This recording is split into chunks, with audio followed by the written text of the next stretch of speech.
Today, YouTube, we are using something different to prop our phone up. It's the phrase that his GPS says next. In 300 feet.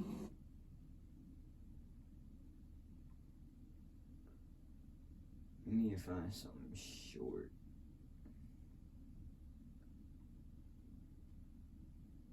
Turn.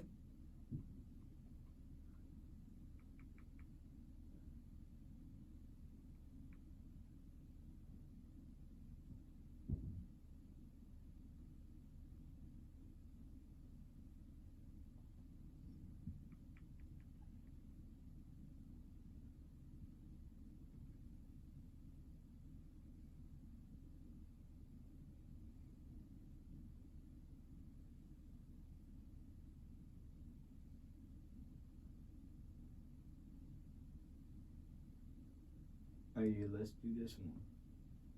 Reputation in the column. Oh yeah, and I just got my strike removed for the last video that got uploaded. It's I think dark web websites part 1. And then I made some fucking claim and shit. Well, then I re-uploaded it and then wrote something in the description to YouTube. YouTube fucking didn't read the description, and then I made some claim or something, and then fucking now it's back up and I'm happy, and my strike's gone, so I can keep fucking making videos. It's starting to get bored a little bit. Cheating allegations, toxicity, doxing, fake content, and OnlyFans. Nadia has quite a reputation in the Call of Duty community. All of these factors resulted in Nadia becoming one of the most hated female streamers on the internet. And despite her destroying her reputation multiple times throughout the years, she has no plans to stop sabotaging herself anytime soon. In fact, she did not only go from being the self-proclaimed best female Warzone player to a soulless hot tub streamer that collaborates with controversial figures, but also decided to expose the official publisher of Call of Duty in the process. So, this probably leaves you wondering, what on earth is going on with her? Well, it's time to find out. The career of Nadia officially started on the 20th of January in 2021, when she decided to go live for her first ever Twitch stream, and managed to rack in a total of 12 average viewers with it. It didn't mean much, but it was a start, and after consistently streaming around 100 hours per month, she started gaining quite a following while playing her favorite game, Call of Duty. Some body washes are so boring. Well, fuck, I'd probably stream more than that and I ain't get no fucking views. She was very good at it, and had no problem in communicating this to her viewers, putting haiku games with all caps in her titles and labeling herself as better than her viewers' favorite male streamers. Tournaments, wagers, and slaying out in public matches. There was nothing that Nadia couldn't do, and alongside her rising viewership, criticism and hate also began forming slowly. She started getting talked about in the community, and even got accused of wall hacking by viewers. But she used this negative energy to fuel herself even more. And a month later, this began bearing fruit, as she finally started averaging over 100 viewers on Twitch. It seems like nothing could go wrong for Nadia, as she simultaneously established herself as the best female Call of Duty player by winning girl-only tournaments and setting world records. And 2022 was going to be even better for her. This was because she did not only make the top 100 for the Phase 1 challenge, which she luckily didn't end up winning for her own sake, but also because she reached 500,000 followers on TikTok and suddenly gained over 100,000 followers on Twitch while averaging over 1,500 viewers at the same time. However, this was also the moment where Nadia's reputation started declining, as with the rapid surge in popularity also came a lot of sexism. She became the butt of your regular women belong in the kitchen joke that went completely viral on TikTok with nearly 3 million views. And even though she got a lot of support in this situation, opinions were a lot different when she got outed by YouTuber Call of Shame for cheating. You see, Call Call of Shame was a content creator that based all of his videos around exposing and discussing popular Call of Duty players cheating and exploiting. And although views were already quite decent for this channel, he definitely hit a massive home run when he made his hit piece on Nadia. In this video, he accused her of buying followers, as she gained a lot of them in a single day, covering the kill feeds, analyzed her monitor setup and noticed her glancing a lot to a second monitor, and brought the legitimacy of her female world record into question. The entire game was utterly embarrassing and difficult to watch her get hyped killing toddlers before bath time. I am now canceling this world record claim. Absolutely ridiculous. How can we take her serious? Those eyes are everywhere, while she hunts and kills extremely poor Warzone players. Also showing examples of alleged aimbot and using a VPN to get in bot lobbies. Nadia decided to respond to these accusations a few days later on her YouTube channel, denying everything and explaining that it was down to the fact that she grew very rapidly and that she's a female. Also saying that she glanced over a lot to look at the minimap and showed gameplay with a controller cam to prove that she isn't cheating. So, this meant that everyone dropped their suspicions and they all lived together happily ever after, right? No, of course not. Because the accusations continued, with Call of Shame making another video, and the mob of hate growing so large that Nadia even got swatted. Which obviously went way too far, but she used the attention to increase her audience, and many YouTubers started covering her situation. At one point, she completely switched her approach of dealing with these people, giving into their energy by using self-deprecating humor for marketing purposes, and becoming more toxic towards her haters and clapping back at people on Twitter. And in September, she defended herself from the allegations once again, finally responding to some viral exposing clips made on her. Is this something you've seen or like heard about before? Yeah, this is like a framing glitch, and I've seen it multiple times on different like streams. I mean, there's a guy who made a TikTok about it saying that he doesn't cheat and this happens to him. Her response for the final clip wasn't the best. I mean, whoever clipped that cut it right when I was like going up. I mean, I could have had a Yui. I could have just killed like somebody down there and, you know, it would have pinged him. My monitor's right there. I don't know. But at this point, if you still didn't believe that Nadia was actually cheating, you would definitely feel bad for her and be on her side. And many people actually thought this way as she reached 100,000 subscribers on YouTube and a peak of 6,000 viewers on Twitch in November. But at the end of the year, Nadia would do something that ruined the image of her being this wholesome, innocent streamer full of positivity, as she doxed one of her own viewers. What is that? Suit up. Is something trying to get out? On the 19th of December in 2022, YouTuber Mischief uploaded a video of Nadia doxing one of her viewers as revenge, and she got banned for 14 days as a result. She not only doxes her fan, So I just want to say, Daddy Slayer. I know you use your name as Daddy Slayer, and you said enjoy using cheats. But what you don't know is that when you send me money on PayPal, it actually gives me your full name. So Charlie, thank you for the $1 dono, Charlie. but also goes the extra mile and directly incites harassment against said individual. I hope that for whatever reason you find actual time to do something in your fucking life, because now you look like a fucking idiot. Again, Charlie's. If anyone wants to know. And appreciate that. That will go towards my McDonald's Happy Meal. The reason for this reaction from Nadia, multiple donations that called her a cheater, a joke she used in her own TikToks plenty of times. And despite people calling for a permanent ban because of this, she got her ban revoked by Twitch after a whole 6 hours. Nadia uploaded an apology video. Looking back at it and having the time to reflect, I realized that wasn't the best way to combat the hate. And I should have played into it how I normally play into like hate comments and stuff, how I troll them back. But I didn't, and like I said, in a moment of weakness, I kind of just said what was on my mind, and I realize now that I shouldn't have done that. And many fans were still on her side after this incident, but her reputation definitely took a huge hit from it, as this was a slip-up that fell out of her regular character. But was it really a slip-up? Because YouTuber Lanza managed to find another instance where Nadia doxed a viewer, yet this one actually flew under the radar. Yo, Bitmoji Detector, thank you for the $1 dono, I appreciate that. Well, let's find out your real name. Kiss. And Kiss. Yeah. The innocent reputation of Nadia started disappearing more and more over time, and her true colors began showing, as her toxicity increased. Shut your dumb up. Shut your dumb up. 360 damage. Shut your dumb up.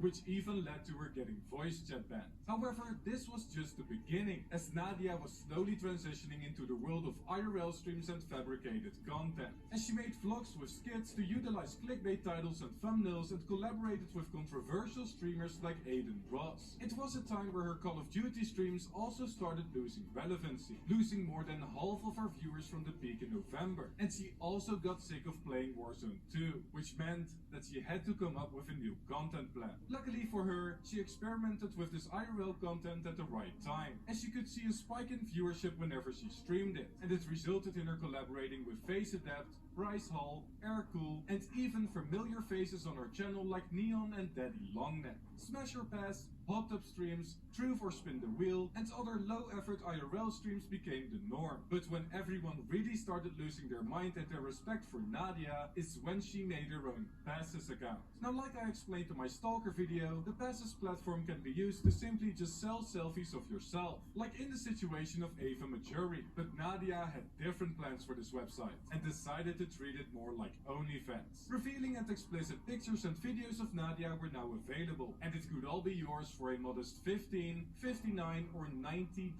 per month. The backlash she received on this was immense, as she went from a Call of Duty player with at least a tiny bit of respect left to your typical female hot tub streamer with a platform for exclusive content. And Nadia decided to respond to the hate in the way that she knew best. But the thing is, though, is I'm very talented, and I can do multiple careers. I am actually one of the best female all-star athletes there is.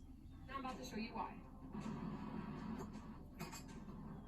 Content became more optimized for a male-dominant gamer audience over time, and when she topped this off with a video featuring the lie detector guy that allegedly got accused of faking it, and also hung out with FouseyTube, who she later got into drama with, big surprise, the standard for her new content had been set. The dislikes on her YouTube videos showed a distaste for this new style of content, but her Twitch numbers displayed the real truth, as her average viewers climbed to over 5,000 again after fully switching to IRL content and leaving Call of Duty behind. So, this surely meant that the drama was over, right? She just became an IRL streamer with a Passes account that hung out with the popular creators in her niche. Well, no, because she had one final trick up her sleeve to make people hate her even more.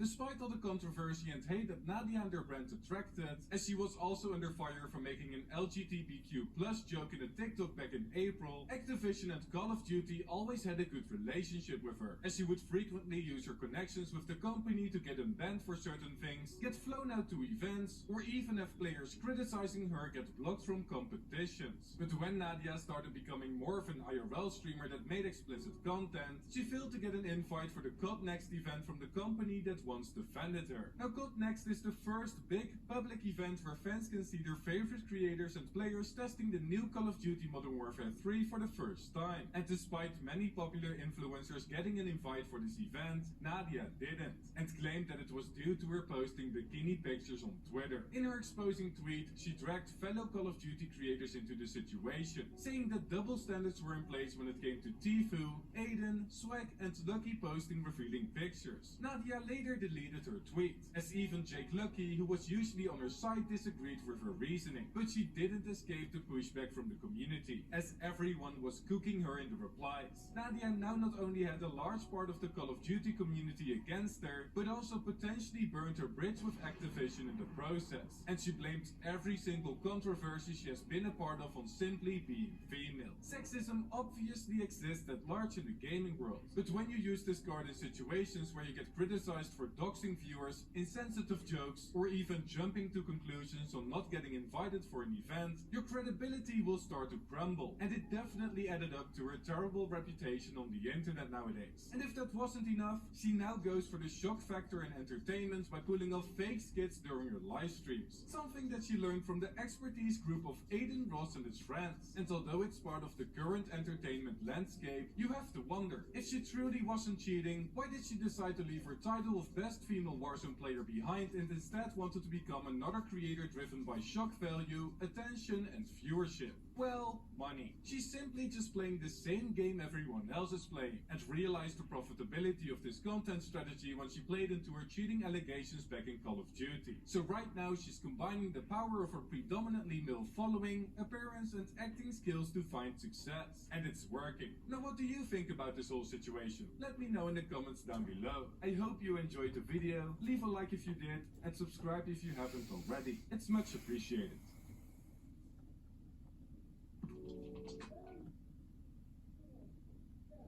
Reputation.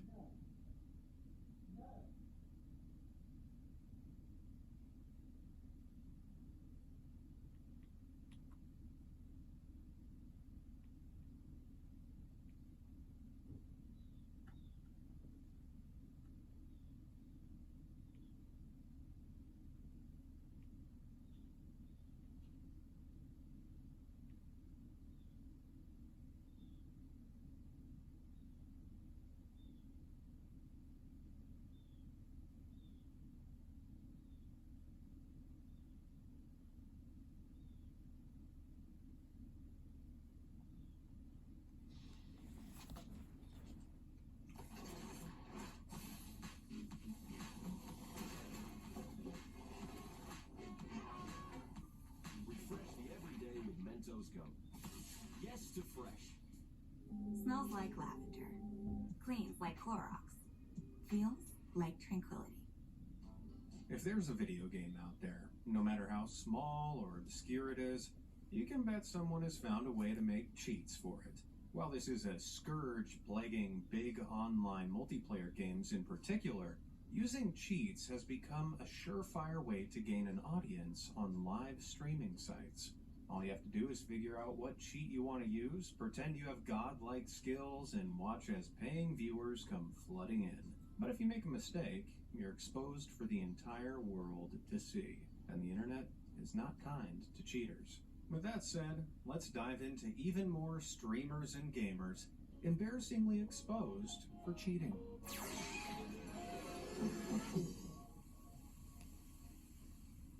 Perplex. Call of Duty is one of the best-selling video game franchises on the planet, but it's also home to hundreds of thousands of cheaters who plague the servers every day. Now, you'd expect these to all be pathetic preteens desperate to fit in with better players, but controversially, some of the ones who use the cheats are the better players, as Perplex proved back in April 2022. Ranked as the number 2 player in Call of Duty Vanguard, Perplex was streaming his game on Twitch when, all of a sudden, this happened. Damn, I'm showing that kid, QD. My card is. Damn, my game always crashes. Did you catch that? Let's rewind. Don't blink or you might miss it. There. Those telltale red boxes. Yeah, sorry man, that glitch just revealed that you were definitely using wall hacks. Wall hacks, or ESP hacks, allow players to locate their opponents through things like terrain and walls, giving them a hugely unfair advantage. Now, I'd have expected this kind of basic hack from an unseasoned 10-year-old, but Vanguard's second best player? In a desperate attempt to save face, Perplex apologized profusely to the community and claimed he'd only recently downloaded the cheats to get camo skins for his gun. And yet the entire world saw he was actively using the wall hacks. I mean, we're not being stupid. I can play this clip as many times as we need to. Those are wall hacks, skins or no skins. He attached screen grabs to his apology of the cheats he downloaded to prove he hadn't been using them long, but his audience weren't buying it. He was swiftly banned from Call of Duty and Twitch, and, in a move synonymous with cheaters that have been caught, deleted his social media accounts. Well, he might be gone, but it makes you wonder, if Vanguard's number 2 was cheating, what does that tell you about number 1? Mr. Pixel. The only thing more satisfying than a cheater getting exposed is a cheater accidentally exposing themselves. Case in point, let's take a look at the French streamer Mr. Pixel. Streaming his games on Twitch and Facebook to more than 12,000 followers, He came under fire in 2020 for some of his suspicious gameplay in Call of Duty. People found multiple accounts of his, some with low kill-to-death averages of 2.6, while others were as high as 25. That didn't make sense. So, during one stream from 2020 where he showed his viewers a camera shot of his entire setup, one follower innocuously asked him to hit his insert button. He did, but nothing happened. But as he switched back to his regular streaming view, the viewer clarified he wanted him to hit another button as well. And that's when it all kicked off. Ah, insert! Le bouton insert! Pour le truc en fait de la souris. Oh, that was smart. The viewer tricked him into hitting a keyboard shortcut that brought up any hidden programs he was using. And right there, for a split second, our old friend Engine Owning flashed up on his screen. Engine Owning is a cheat subscription service offering multiple, lazy little hacks like wall hacks and aimbots, the latter of which Mr. Pixel had, unsurprisingly, set to on.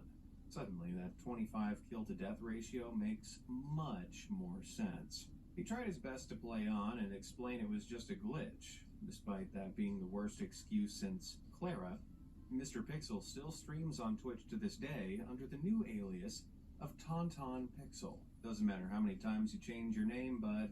Won't change the fact you got caught. Kenji. Hey, you know the only thing that's better than watching a wannabe big league streamer exposing their own cheats on the live stream is? A semi-pro doing the exact same thing. Back in March 2022, Kenji, a Call of Duty Vanguard competitive player, was accused of using cheats in a 2v2 match. He appeared to be using wall hacks to locate his opponents, giving him a hugely unfair advantage. Kenji wasted no time trying to clear his name of the allegations, and so set up a monitor cam to prove to the world that his godlike locator abilities were all natural. But during the 2022 Checkmate Gaming competition, this didn't work in his favor.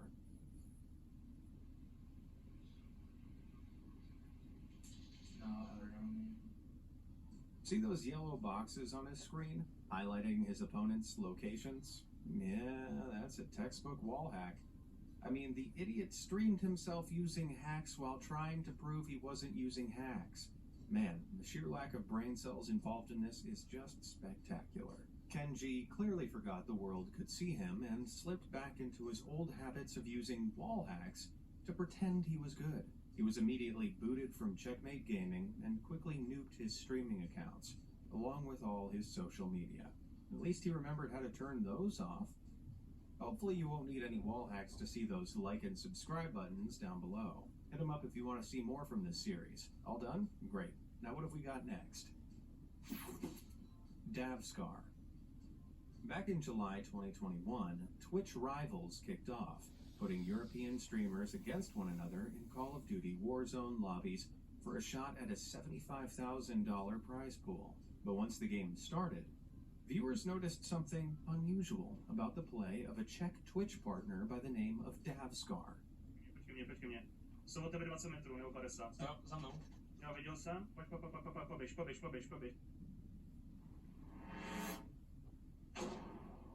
Hello there. I'm here to show you a wonderful place. A veritable Camelot of the nuclear age. Not made by God Almighty. No. Tady. Knock. Mám málo. Dozad. Ještě dozad, ale.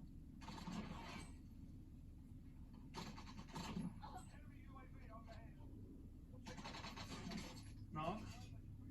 Notice how Davscar here keeps a perfect lock on each enemy's head, even as his crosshairs pass through solid objects?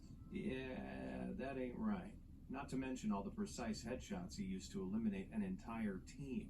In an attempt to prove his innocence, Davscar turned his camera toward his desktop to show his hands and screen.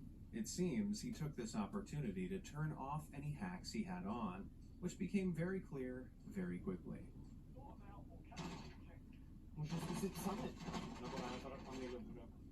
Suddenly, unable to aim through walls, he was eliminated pretty much immediately.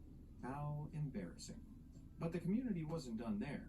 They went digging and found Davskar had multiple accounts, and the one he was using to compete in the tournament with had an utterly insane headshot rate of 66%. For contrast, the top-ranked players in all of Warzone sit around 20%. If it wasn't clear he was using an aimbot before, it definitely was now. After moderators reviewed the footage, Davskar was swiftly kicked from the tournament and banned from Twitch. But for only a week. He's still streaming today, but he's shifted his sights onto games other than Call of Duty. I guess he only had his aim lock set on that $75,000 prize pool. It's Timmy. Have you ever heard of smurfing? It's where high-ranked players create new accounts to play in low-rank lobbies in competitive mode. This helps a smurf dominate in ranked matches to make them look good on stream, boosting their fragile egos while ruining the experience for other players. Sadly, smurfing is a huge issue in most mass multiplayer online games, and pro players like It's Timmy aren't helping. The prominent streamer is a well-known, highly ranked player across multiple first-person shooter games. But he took his ace abilities a little too far when he tried to complete a marathon stream of a Smurf account in Valorant, where he attempted to grind his way from the lowest to the highest rank in the quickest time possible. But back in November 2021, Valorant started to take the smurfing issue seriously, something Timmy found out mid-stream. 10 seconds left.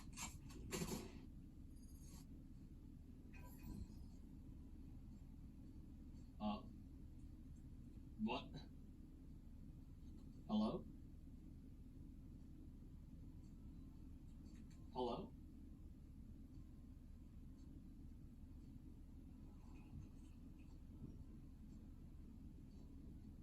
He went on to explain he'd reached out to Riot's Games developers who'd confirmed he'd been banned for smurfing.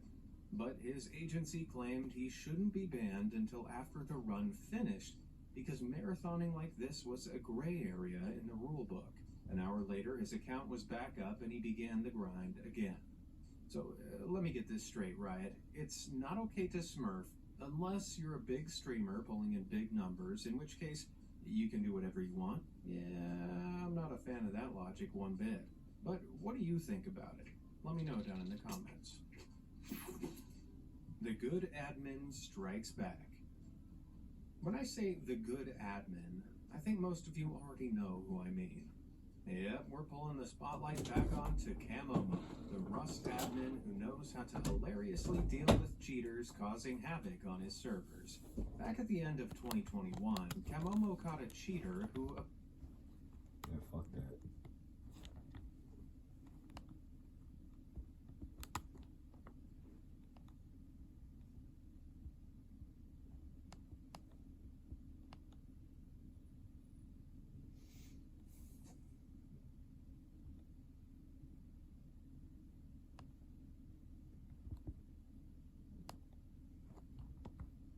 Free Play is our 501c3 charity. It's our way to give back to youth sports athletes and priced out of sports. If you can change people's lives for the better and add value, be a force for good, that's a difference maker.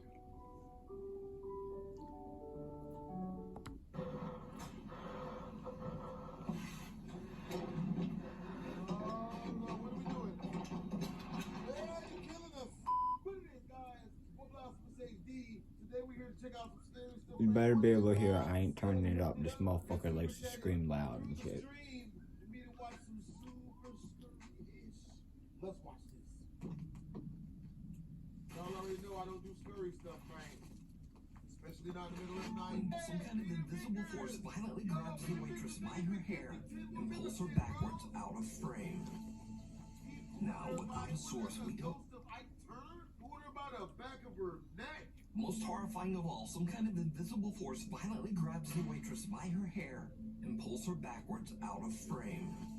Now, without a source, we don't know what happened next. But I'm imagining lots of screaming and running. Oh dear. young hunters are out scouting the countryside for deer. They search and film through a camera with a long-range lens. When suddenly the hunter catches something that is just weird. Respond while we're watching them. Alright. How do you track them? There's 2 more black dogs. Cody. Real, bro. Beat it, bro. Again, bro. Oh, what the crap? Is that a guy? Frick? What the f? What was that? Walking creep? Dude, that was a skid mark.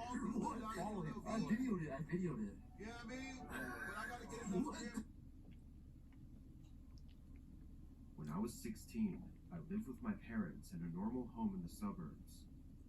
My parents were the type to take a lot of trips, both for work and leisure, and would do so all. Tap the Get It Fast filter, and you'll be shown options available for quick shipping. This is great.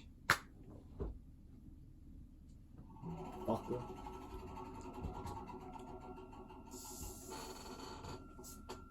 Would you have expected this man with nearly 800,000 subscribers to be going to prison for 500 years? And no, that's not an exaggeration. But wait, would you have expected this other YouTuber to be a criminal? What about this one? Or this one? Or this one? Today, we will be talking about YouTubers who became horrible criminals. Hey guys, welcome back to another video. I just want to say thank you guys so much for 200,000 subscribers. This is insane. You guys are literally the reason I'm so happy in life right now. And just thank you guys so much for everything. Seriously, I appreciate every single person that watches my videos, that has notifications turned on, that comments first. Yeah, I notice you guys that comment first. All the people that follow me over on Instagram, seriously, you guys are the best. And thank you for everything. And all the fan art and everything, literally everything. Thank you guys so much. The other thing you guys may have noticed is that my outfit's a little bit different. This is our first video of October. Every video in October, I'm going to be wearing a different costume. So let's check out the outfit. It's me. It's me, Tub. I broke out of prison. My girlfriend broke up with me, so I had to break out of prison too. Shut up, bro. Shut up. All right, let's get started with the video. The Stokes Twins, a channel with 8.7 million subscribers owned by Alan Stokes and Alex Stokes. They began uploading in 2017 and their content consisted of skits, Q&As, and showing off their bodies. Yup. Anyway, in 2019 they went through a prank phase, and fast forward to now in 2021, it seems they make Mr. Beast type challenge videos, and I'm not gonna lie, they get an amazing amount of views. But let's get back to their prank era, specifically in October of 2019. One of those pranks was called the quote-unquote bank robbery gone wrong prank, where both of the twins pretend to rob banks and run off with bags of money and ski masks. At one point in the video, they order an Uber, right? And how do you expect the Uber driver to react? Uber driver?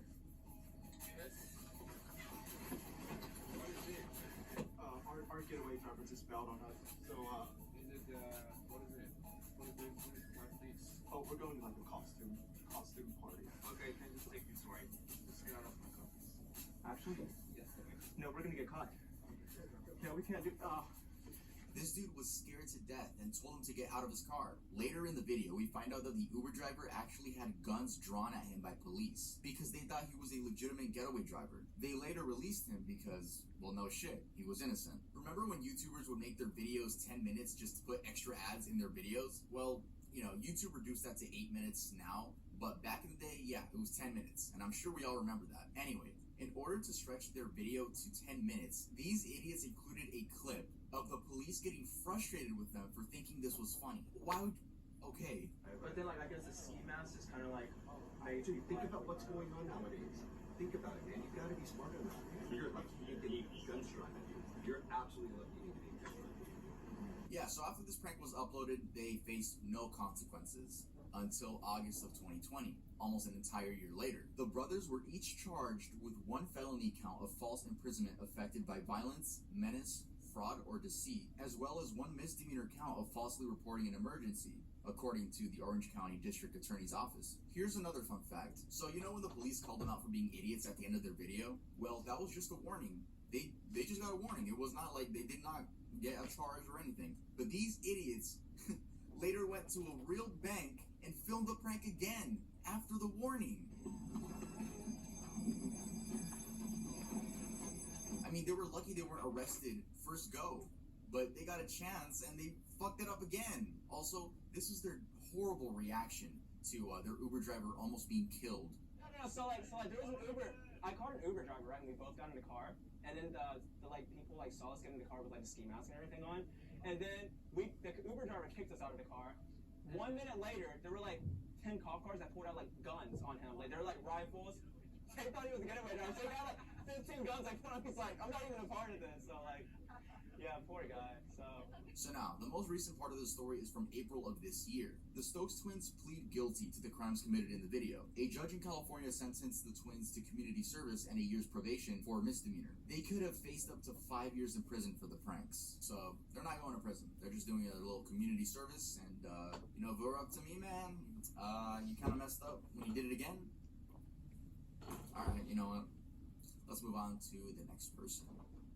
Omi in a Hellcat. Okay, so judging from this dude's oldest videos, it seems he was already rich when making his first video, judging by the fat chain and cars he's showing off. That was in 2019.